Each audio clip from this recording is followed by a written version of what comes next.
Hello, everyone. I'm Roger Nyhus. I'm the CEO of Nyhus Communications in Seattle.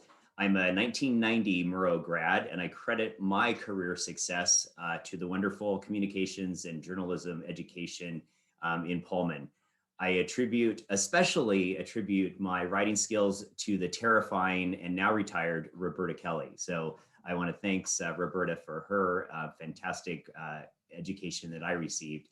I worked at the Evergreen during college. I was a writer, covered politics and campus news, but I especially covered Olympia. And that was really fortuitous because after college, I went to work for the Associated Press in Olympia, Seattle, and Juneau, Alaska, before launching my PR career. I started in corporate PR, doing financial communications for a few companies, and then I started my own PR company about 28 years ago. I met my special guest today and dear friend, John Pinette, all those years ago when he worked for Bill Gates and I worked for telecommunications pioneer Craig McCaw. Today, John is the Vice President of Global Communications at Facebook, arguably one of the most challenging PR jobs in the world. John is responsible for worldwide public relations, leading all of the external and internal strategic campaigns to communicate the work Facebook does every day. Previously, John ran communications for Vulcan, Inc., which was Microsoft co-founder Paul Allen's business and philanthropy organization. He also headed communications at Pershing Square Capital Management and Gates Ventures, where he launched the Giving Pledge. Earlier, John ran Google's Asia Pacific communications and spent 12 years in various roles at Microsoft, including head of corporate communications. So there's really no better expert in the world to discuss high stakes communications with than my friend John. And John, I'd love to just have a dialogue with you and start off with what do you do? Like, what is your job? You have a big job. It sounds really important. And Facebook is in the news every day. So what is it that you actually do? Well, anyway, Roger, nice to see you, and it's great to be here. I'm very pleased to have been invited, and you were more than kind in the introduction. So I run a big team, right? There are 500 of us in communications of one sort or another at Facebook. So at this point, what is my job? My job is to make sure that we've got a kind of clear North Star of our goals against what we want to be talking about and with whom. I think audience selection is a very, very critical piece of our life at the moment as a company, particularly around regulators and government elites and government decision makers. I make sure that we're getting the right kind of talent through the door and that they have the resources to do the work they need to do. And then I make sure that our goals align with the business objectives. PR is a business function fundamentally. And then I get involved in sort of the higher stakes, bigger moments, things that touch Mark or Cheryl. Often I'll get involved with, but I have very, very competent people that work with me. They're brilliant. I learn from them every day. And so really clear North Star, advocating for resources, making sure the goals are aligned, and then I guess as a manager, I try to absorb as much administrative overhead as I can so that they have the time to do the work. That's 90% of what I do. So when we talk about high stakes communications, what does that mean to you? Like what would high stakes communications look like at Facebook? The title, made me kind of think about it. What do we consider high stakes? I guess it's some kind of piece of communication, whether it's reactive or proactive, that's gonna stick in the mind, the imagination of an audience that you care about. And I mean, one of the things I probably didn't highlight enough is the internal communications function at Facebook reports up through the org that I'm part of, and frankly, it is every bit as important to us as our external communications.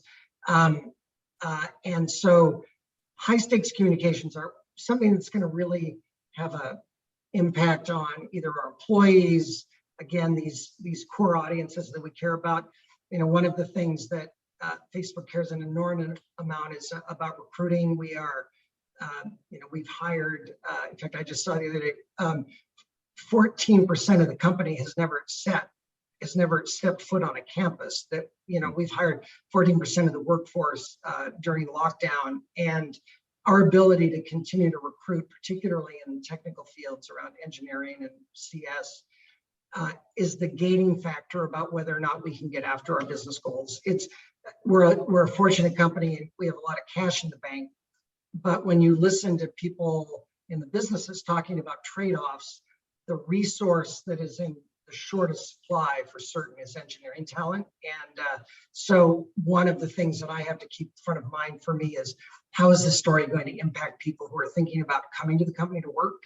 And that's a very particular focus. It means that you care about some publications quite a bit that you might not care about more generally. Like we were just talking about, we just had a story that we didn't care for very much in the MIT Technical Review. And that's a pub that's pretty niche, but it's quite important for us, particularly when we're recruiting around fields like machine learning and AI.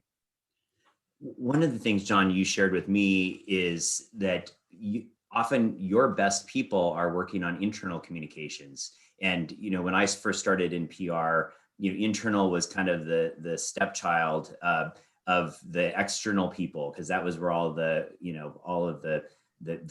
priority focus of the executives and of these companies. But you were telling me that your best people are internal. Can you talk a little bit about that? Well, I better not say all my best people, because I'll then have a family fight when I get back. Many of our best people for sure are on the internal team. Yeah, I mean, that people having a voice is fundamental to what Facebook is about, and whether that's the Facebook app, which we refer to as the blue app, Instagram, WhatsApp, Messenger, and increasingly now Oculus and our gaming platforms. So that optic translates through into how we view our employees. Our community of employees, number 50,000, I guess, 40-some thousand at the moment. They don't all have a vote, but they all certainly have a voice. And this is reflected in the fact that Mark still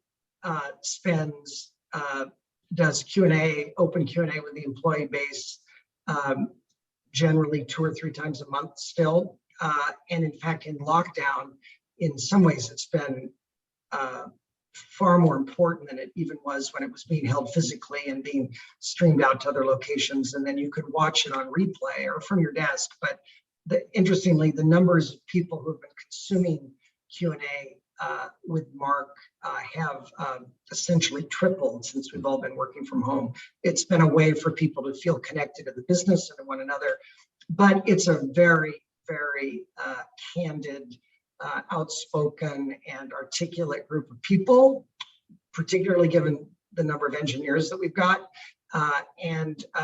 So it's good to have, it's best to get there first with the employees. If you have them reading something in the media before you've gotten the information to them, you're already starting behind the curve. So the theme of the Murrow Symposium this year is the power of voice. How do you know if you have achieved the power of voice with one of your big high stakes communications? Like, how do you measure success of a campaign, an initiative, a crisis? What does that look like? Yeah, and listen, this is the bugaboo of every PR shop in the world, right? I'm sure you guys struggle with this too for your clients. We have, we use some tools. We have some that we've developed ourselves in-house about, message pull through, reach, what's happening on social, how much engagement is it getting on our platform, how many people are talking about it, are reposting. So we have a little bit of a bespoke set, but not so crazily that we look at. But again, going back to the MIT Technology Review, that's a really, really specific audience. And so it's not like if we're unhappy with the tech review, we have a way to pivot to, the Harvard Technology Review, which really doesn't exist. The other piece of it is And this was new to me when I got down to Menlo Park and started up in my job. There's a website and an app called TechMeme that basically looks at the top 100 technology publications and has a list of what's trending, top 10. And even though it is no way representative of the general population or even general tech enthusiasts, it is a barometer I care a lot about, and I probably look at TechMeme 10 times a day to see what's coming up and going down. And you know, on a day when we're 4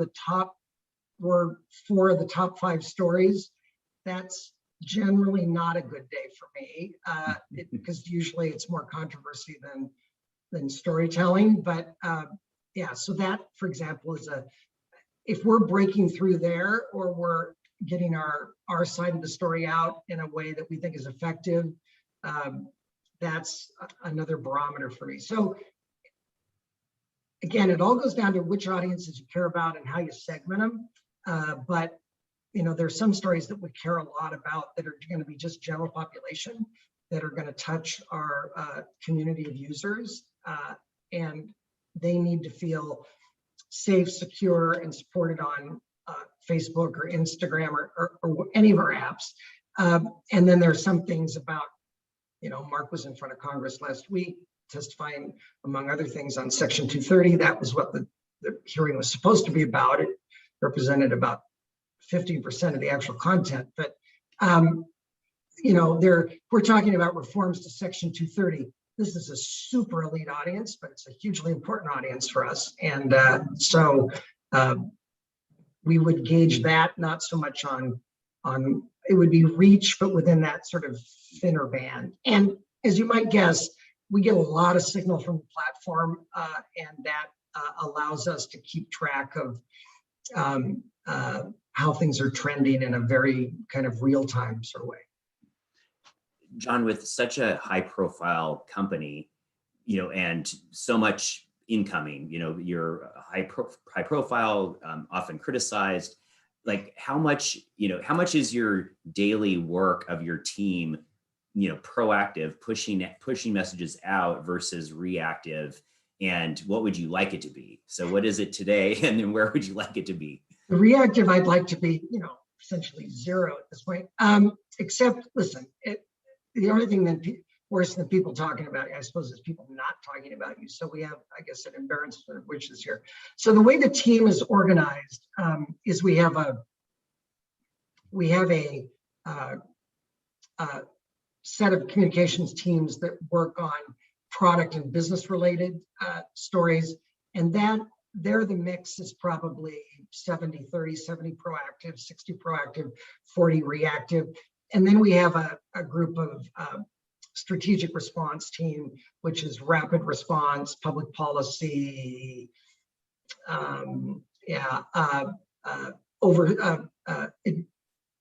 regulation, and that sort.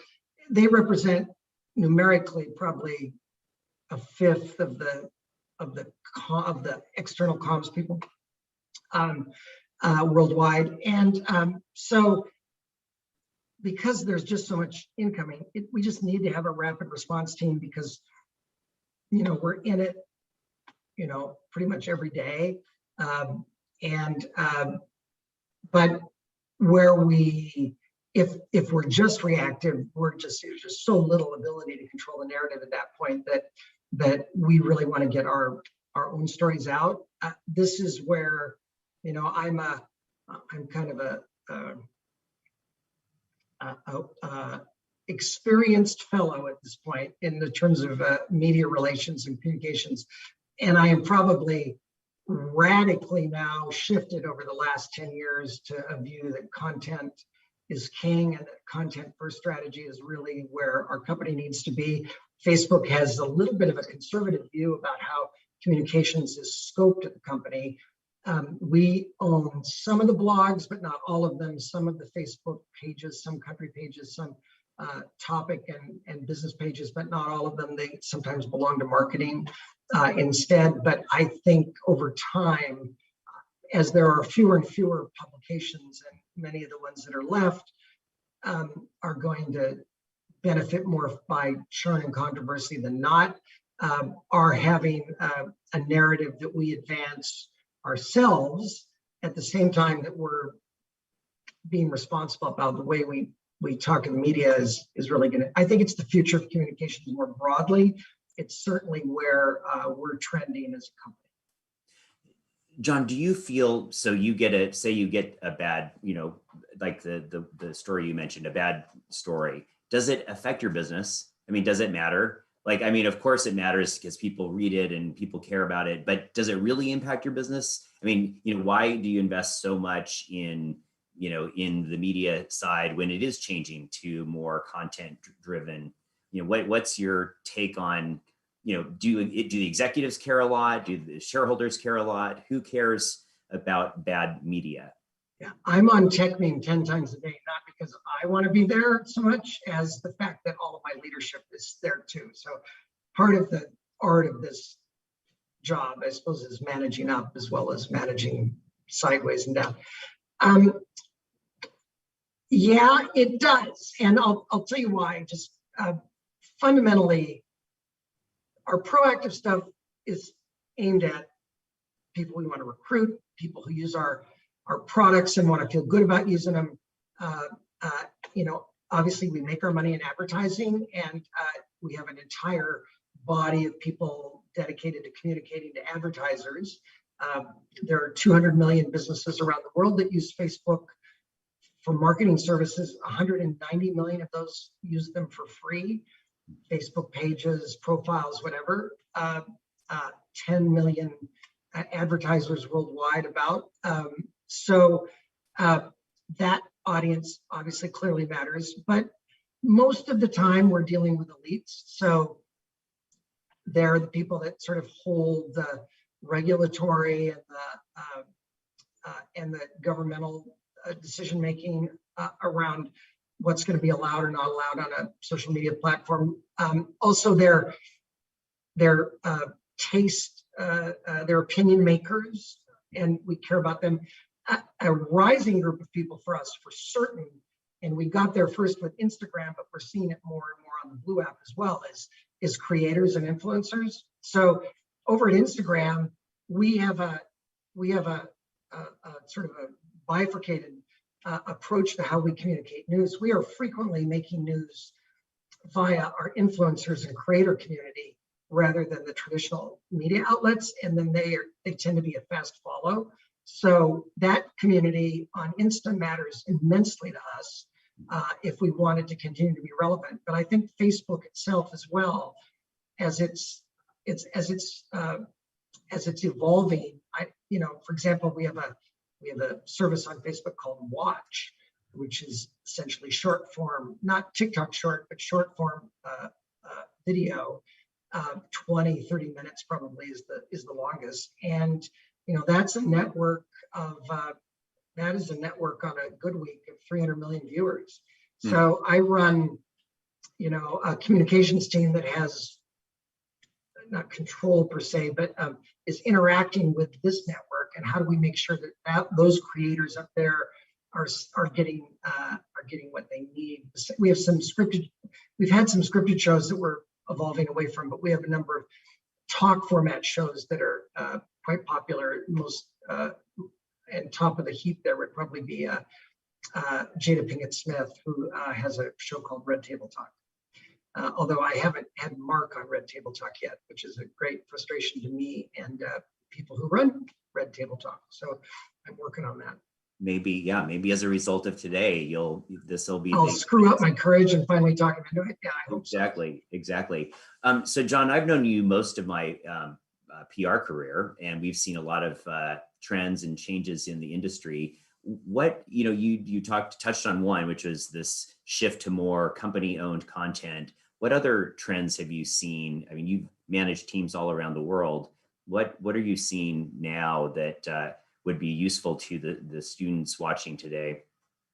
Well, I'm a big fan of this crazy digital native, this 74-year-old digital native named Mario Garcia, who he's a teacher at Columbia Journalism School, but he also has a separate company called Garcia Media, and has a consulting service that he basically flies around the world working with newspapers to help them convert to mobile first and digital. And Mario's, I'm stealing from him here. He says, most newsrooms still think about cooking the paella, this massive story, the snowfalls of the New York Times, where in reality, news is becoming more and more tapas, right? I mean, little bites that then accrue to a larger thing. And so while traditional outlets like the Times and the Journal are still frequently doing big stories that drop at a certain time, the majority of our media interactions are stories that are updating. And so it means that we need to be better about getting out a statement. If it's reactive in particular, we need to get out our statement in 30 or 45 minutes rather than 2 and 3 hours. And because of the highly matrix nature of what we do as a company, it's frequently difficult for us to get alignment on things about, particularly if it's a problem that's being reported to us that we don't know about already, or that we don't know very much about already. I mean, listen, when you have 3.1 billion people on your platform every month, there's a lot of mischief that happens. And whether that's mischief that's happening because of people abusing the platform, or whether it's just our systems aren't working as well as they should, getting to what we call ground truth takes a while. And so we frequently miss a cycle or two because we honestly don't have much by way of information other than to say we're looking into it. So that is the other piece that's changed. So content first, fewer outlets that are publishing faster and more frequently, I guess, would be the two kind of trend lines that I would think are most pertinent for me, at least.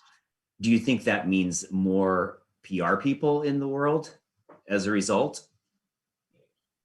More communicators, yeah, more. Listen, I would guess when we get to the questions, right, somebody's gonna say, how do you get a job?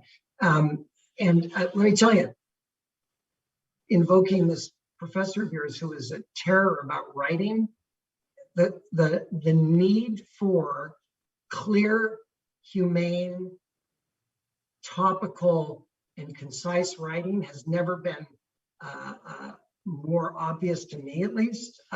If you can write an English sentence, you are guaranteed gainful employment for the whole of your life, I think. It's just critically important. So whether or not you're drafting a statement or a blog post or some other form of content, you're working on a video script or whatever, it all matters, and it means it requires a particular kind of skill set to be able to take a complicated topic and boil it down to something that's understandable and that doesn't sound like technobabble or the Office of Bureaucracy has just burped out this thing that doesn't say anything. If you don't have anything to say, then don't say anything. Is my admonition to the teams, right? Just let it pass rather than putting out some pablum that doesn't say anything and doesn't advance anybody's understanding of what's going on. And so to save you, since you are a good friend, 1,000 resumes, John doesn't hire entry-level folks. There are very few folks like that. I generally don't hire anybody. My teams do, but Facebook, fb.com/jobs, I think will get you to what is out there. We do have a few jobs that, because my team is getting a little bit on the older side now, and so we're trying to later in their career, and so we are trying purposely to ratchet as jobs come open. We're trying to rescope them for people earlier in their career. So it's worth taking a look. I mean, listen, we are always on the hunt for talent, and I guess we probably have a dozen jobs open right now, probably more of them outside of the US than in. And if you don't have a work permit where you're applying for, don't bother.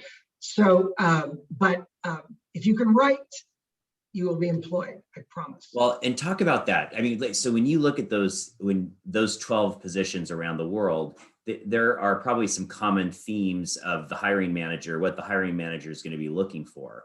Like what breaks through the clutter to a company like Facebook, like, and you've worked at other big companies, Google and Microsoft. Like, what is it that's going to capture the attention of those companies? What skills do folks need? What do they need to come in the door with? Talk a little bit about that. So a point of view, an informed point of view, that you're looking end to end, not only at my company, but the industry, that you have a bias to action, that you've got some examples of places where you not just improve the output, but the process is always a big winner for us. Because, like I said, there are very few decisions that we make at Facebook that don't involve sales, public policy, our outreach to all sorts of impacted communities, advertisers, technologists, employees, our user community. So you've got to be able to bring them along, and yet at the same time not have the process become so encumbered that you can't get to an outcome. And the ability to say, okay, you know, we have the ability to commit, to disagree and commit, which is a term we stole from Jeff Bezos, right? Where at some point there's a brisk debate about what we're going to do, and then someone has to make a decision for good or for ill, and then we need to go implement it. And then let's evaluate, see how we did. If you've got deep moral reservations about what happened, then you have to decide, is this the place I want to work or not? But most business decisions that get made, you know, PR people are frequently in a position of defending a decision they might have made differently. If you've got deep moral reservations about it, then you have to decide, hey, is this the place for me? Mm-hmm.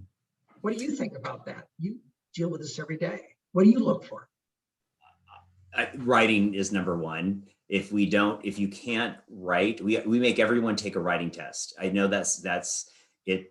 It turns a lot of people off, and that's okay, because we've learned the hard way of, you know, people can look great on a resume, and you ask them to distill a complex issue and write it clearly, and they don't know how to do that. I don't see that from WSU students, but I see it from a lot of other schools. Yes.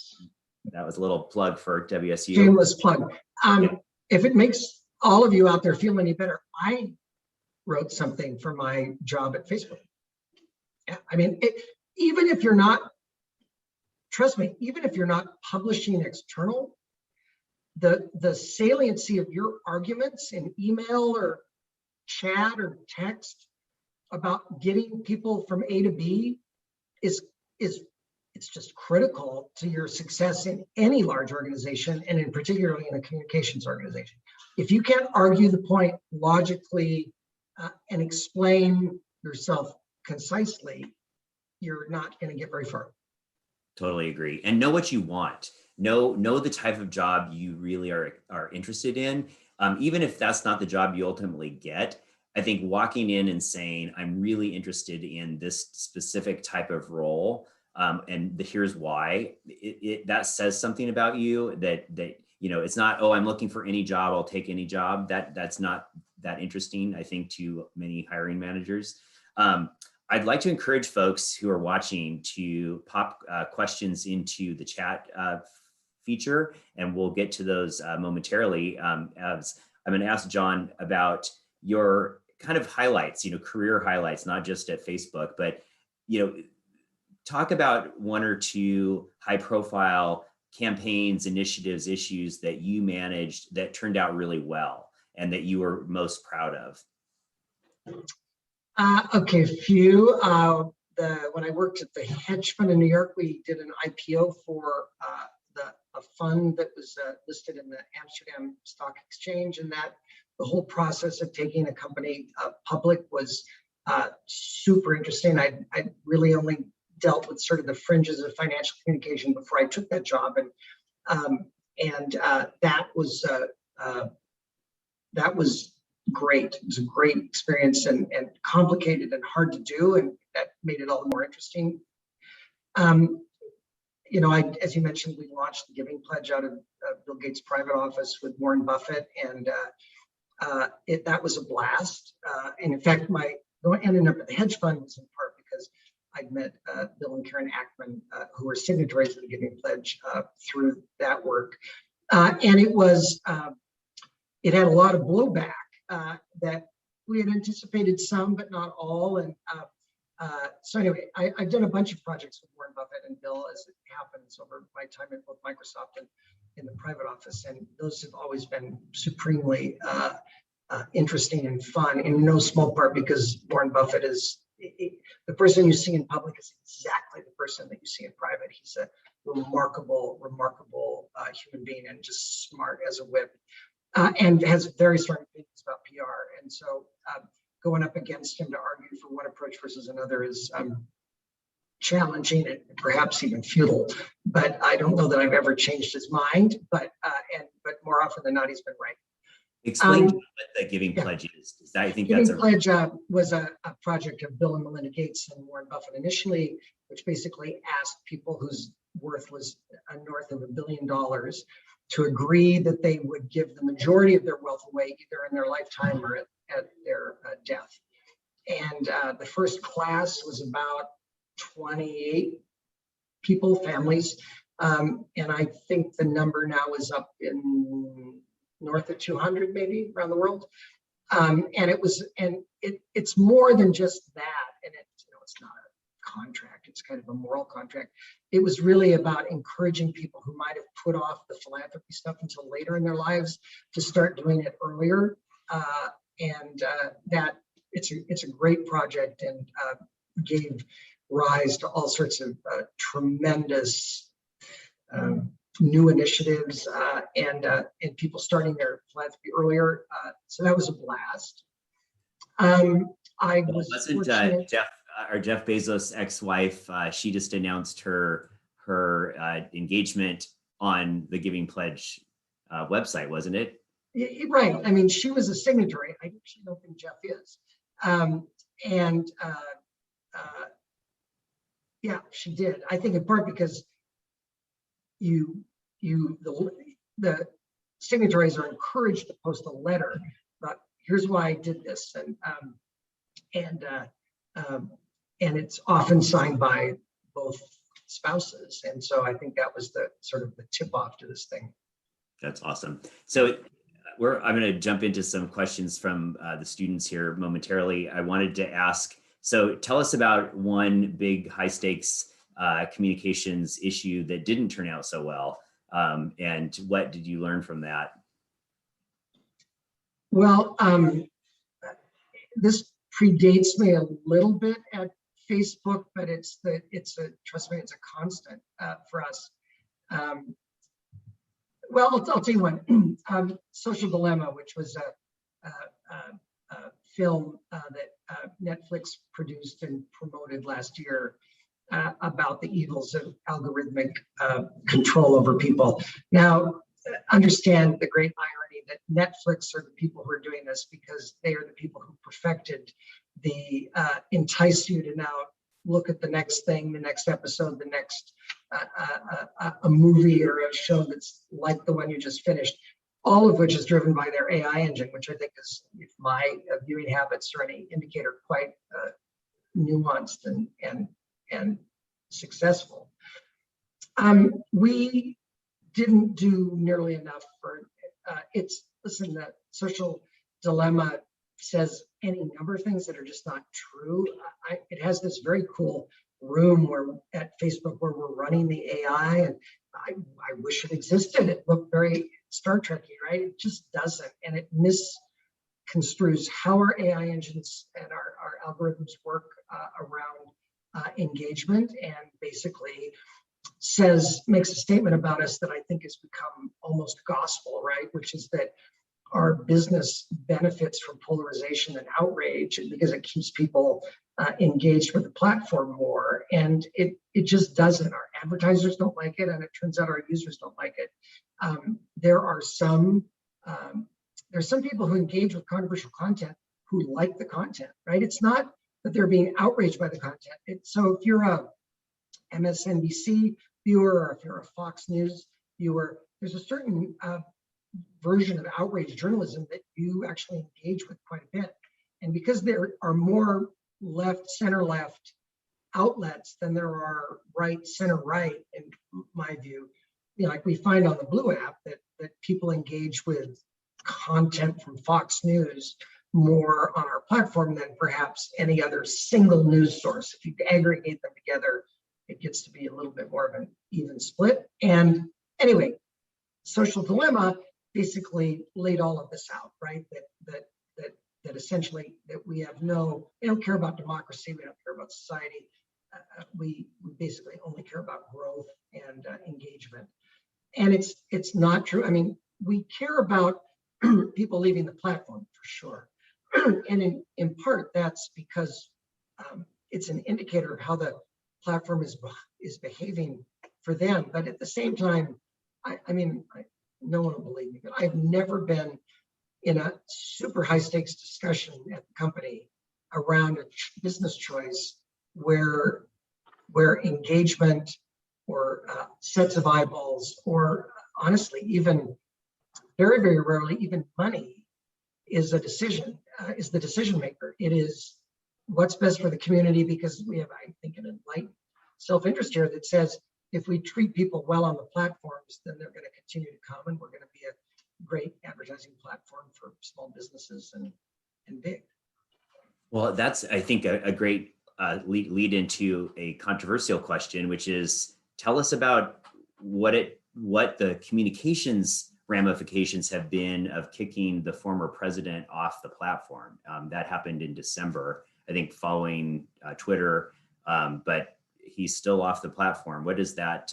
What blowback did you get from? We're getting kicked around the playground today by Fox because the president did an interview with his daughter yesterday, right? And then they posted it up to Facebook on her page, and we took it down because he's still not allowed back on. Well, we've done something remarkable in American politics at the moment, in that we have united the Republicans and Democrats on one thing, which is they're both unhappy at Facebook, but for completely opposite reasons. Many conservatives are absolutely convinced we have an anti-conservative bias on the platform, and progressives think that we leave up way too much.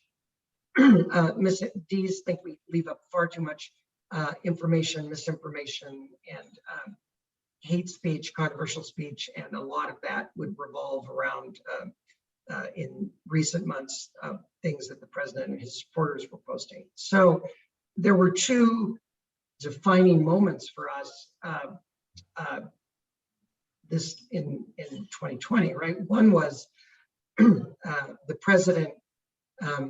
president's tweet about when the looting starts, the shooting starts, and we left looting and shooting up, and based on a principle that we had articulated, Mark had articulated at a big speech at Georgetown in the December the year prior, and we had spoken to around our community guidelines that basically said we think political speech shouldn't be censored or fact-checked because we think people deserve to see what politicians are saying, and we'll let the back and forth about how that all goes correct the record. This is the same approach that every local broadcast television station is required to take by the FCC, right? A lot of people, so we're trying to stay in the middle of this thing. So that annoyed to no end a lot of people associated with progressive causes, particularly in this case, looting and shooting, given the history of those words in particular, to actions to intimidate civil rights workers. We had a massively negative reaction from people in the civil rights community. Many of our employees were quite unhappy that we had left it up, even after Mark said, listen, I completely disagree with the language. I think it's abhorrent, but I think we have a responsibility as a platform to leave it up. So that engendered a boycott that was led by the Anti-Defamation League and the NAACP and a bunch of other folks to say that people should come down off the platform, as particularly as the protests around the country around Black Lives Matter got energy and organized. At the same time, then we believe in free speech. We sort of, Mark is a great proponent of it, and he sort of follows that Justice Brandeis view that the best antidote to bad speech is more good speech, or so. But it's not an absolute right. I mean, in Western democracies, people generally have a very broad right to freedom of expression. It is only amended or tailored or limited by notions like public safety, right? So you can't yell fire in a crowded theater. And we take the public safety and imminent harm risk particularly seriously. And so in December, when it appeared that the president's rhetoric around Stop the Steal was increasingly turning violent, we made the tough decision, after having issued all sorts of strikes to his page and his profile, made the decision to take him off the platform. And you were part of that decision? Yeah. Yeah. But really, there's a whole group of people involved. My boss, who's the head of comms and policy, our government affairs people, our chief counsel, the product people, our head of product integrity, our diversity and inclusion folks. There's a pretty big group of people that we're talking about it. Ultimately, a recommendation went up to Mark, and he brought us in to talk about it, the ramifications, and because taking down the leader of the free world, if you will, is a pretty dramatic step. And we saw pushback, frankly, from Angela Merkel doesn't care very much for Donald Trump, I don't think, doesn't agree with him on a lot of things, but said in the Bundestag, this is if they're taking down their own president, what does this mean for a service that has a worldwide remit? So knowing that the decision was controversial, we referred it to our external oversight board, which is a group of 20 human rights and experts and advocates who we set up with a pot of money and recruited the first group of them, and basically said, your job is going to be to hear appeals from people who believe that their content has been taken down inappropriately. And we had the right to refer cases to them. And so we referred the President Trump case to them, and we're waiting to hear back from them. And we also— And I'm going to change— I'm sorry, I'm going to change topics just because I'm seeing now the questions from our audience. Okay, anyway, I'm giving a long answer here, so apologies. No worries. I think there's some great questions. The need to write concisely. Yes. This is a question from Trisha who asks, when you're working in high stakes communication environment, how do you get out of the cycle of jumping from crisis to crisis without time to plan or be creative? It is one of the fundamental questions of my life at the moment. One is, you trust your people and you don't need to stick your thumb into everything. More to it, I now, because the job is somewhat all-encompassing, I just get up early now and I spend the first hour and a half of my day reading and trying to read as broadly as I can about what's going on. I mean, there's a certain part of my day where I wake up and look and see what went wrong overnight, but I try not to engage in it right away. I really try to, read on the weekdays about an hour in the morning. Some of those are newsletters and pushes and things, but others are, I tried to get over to the Times, the Journal, the FT, the Economist, pubs that I think have a internationalist view. I mean, one of the things that we constantly struggle with at Facebook is 96% of our users are not in America, and we need to make sure we're keeping a worldwide view. then the other part of it is I use forcing functions to schedule planning and evaluation sessions with some of my peers and the people that I work with to force us to take a step back and to look at the state of play. And then we have a bunch of reporting mechanisms where we can look at image metrics and things, and we can sometimes correlate them to media coverage, often not. But so those are forcing functions to get us to take a look at the big picture. But like social dilemma is a great example. I was just too busy, and it should have been my job to say, wait a minute, I think this thing's going to have legs. It's reinforcing a whole lot of things that we don't think are true about our company, and how are we going to counter it? And so I think that's a good example of my not doing enough of that. And as a result, I think that my performance at least suffered. Well, and you and I, as kind of leaders, have talked about this, about even scheduling, a half an hour between meetings, just being able to, or making sure that we have time for lunch. That if you're not, literally, if you're in back-to-back meetings, which happens a lot in corporate America, you really don't have time to think because you're now in the next meeting. And yeah. I think making sure. I've been fussing at my people because I can see in aggregate nobody's taking vacation or very little, and I remind them that I don't need their arms and legs. I do, but they're hired for their judgment. And if you don't have any shoulder room, any white space in your life, you're just going to make decisions too quickly and perhaps not as thoughtfully as you should. So yeah, it's critical. And I don't have a perfect formula for it. I also, I log off email at 6:30 unless something really nasty is going on. And I try to give myself some time every evening just to, first of all, connect with my spouse, but also just to go for a walk, get out of my, head a little bit, because if you don't, you're just going to be a victim of, of what feels like the next urgent thing to go do. And, if your schedule looks like a dentist's, you need to figure out what you're going to do, because it's not sustainable. I have a couple of related questions that I really like. This first one is from Carly.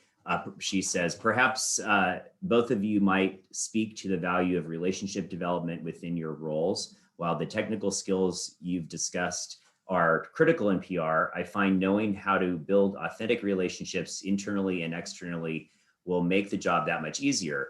I'd like to know from each of you about these soft skills and how to take advantage of them. John? When people ask me what I've been most positively surprised by at Facebook, it is the rarity of what I would call the brilliant jerk.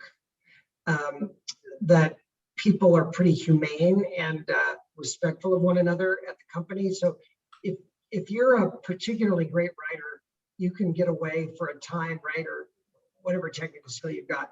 But you've got to bring people along, and you're right. Are you an honest and thoughtful person? Do you respect other people? Do you listen, or are you cutting them off? All of those skills are going to determine your success in a large company. Nobody wants to work with jerks. And when you're the manager and the jerk is a level below you, and then you've got that person's directs coming to you to talk, it's like, okay, I didn't have enough time to start my day, and now I got to go fix this. Because you can coach people out of this, but they got to be willing to it. The better idea is just to be a better human being at the start.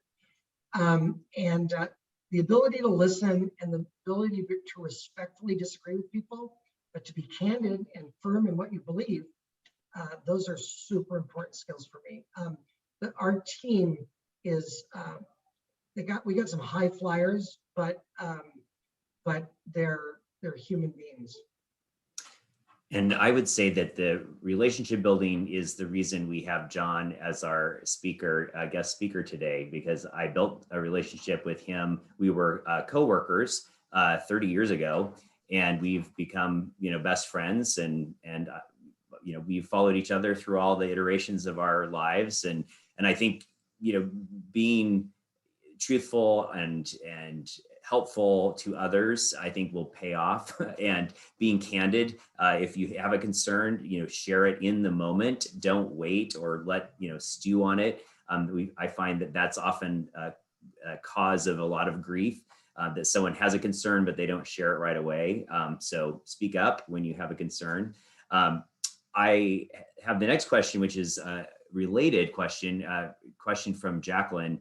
How would you suggest that we network more efficiently, and what would you be doing if you were in college as a college student right now? And while John's thinking, I'll answer. I think what's really important for me, and I hire a lot of younger folks, I think it's important to have experience from school that's not classroom driven. So you work as a reporter for the Evergreen, or you get an internship at a local hospital, but you have practical experience that is not directly related to your classroom experience. I think that shows initiative. You come out with a portfolio. I think we would never hire someone, even for an internship, who didn't have an internship already. So I think that's something I would say. Keep your LinkedIn profile up to date. That's a really important one as well. And join a student organization, professional organization that you can meet professionals. I think being part of the Murrow Symposium is a good example, but don't wait once a year. You should be doing this all the time. John. Yeah, the other thing, for sure, having a body of work. I mean, there is a world out there that needs comms help. Every nonprofit, every community group, every time you read a horrible newsletter from someone, you realize, oh yeah, they could use some help. So having a body of work that isn't an assignment is a help. Working for the newspaper, for sure, if that's one of the things that you can and want to do. The other piece of it around the networking stuff is doing it in college is critically important if you're all headed out in the same direction, because that's where you're going to find out about jobs. I mean, in the world of Indeed, and it still matters who bumped your resume to the hiring manager or the recruiting department or whatever. Even if it means it just gets an extra 5 minutes of scrutiny, it could make a big difference. In the end, you're going to have to land the work. But so that, I mean, I stay in touch with some of my Microsoft friends still. I just dropped Mark Murray a note yesterday, in fact. And oh, by the way, one of the ways I do that is I'd surprise you to learn I'm a reasonable Facebook user, and I find that my engagement with people in that regard just helps remind them that I'm alive. I got this job. I would never have applied for it, quite honestly, and I got it because a writer that I worked with on a bunch of projects, we were talking about something else, and he said, do you want me to give your resume to the folks down at Facebook? And he knew my predecessor pretty well. And I said, yeah, sure. And then it happened. So it matters, right?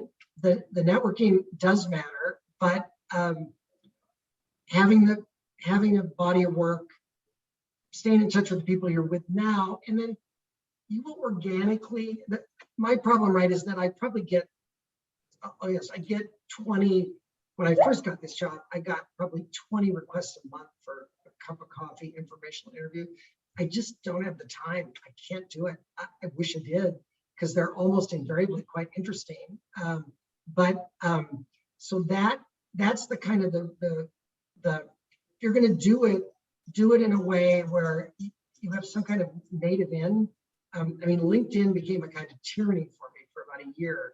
It's gotten sort of better now, but do it in a way where it's you have an organic in, if you can, because if you call somebody you don't know and nobody that you know knows, you're just likely going to be a waste of your time. Not always. I mean, maybe you'll hit it out of the park sometimes, but that would be my advice.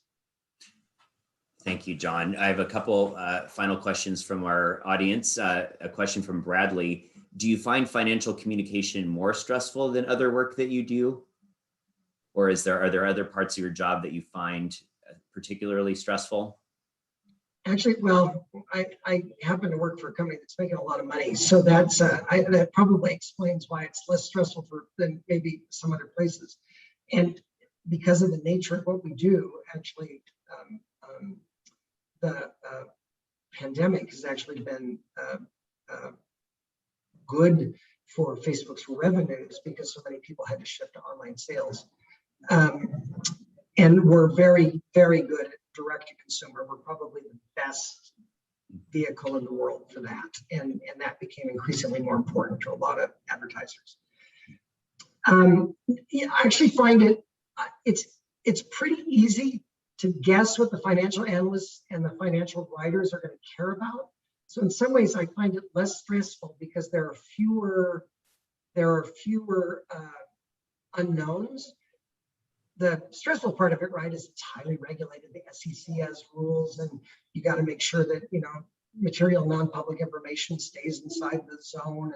And but I like it. I find it in most cases to be more predictable, and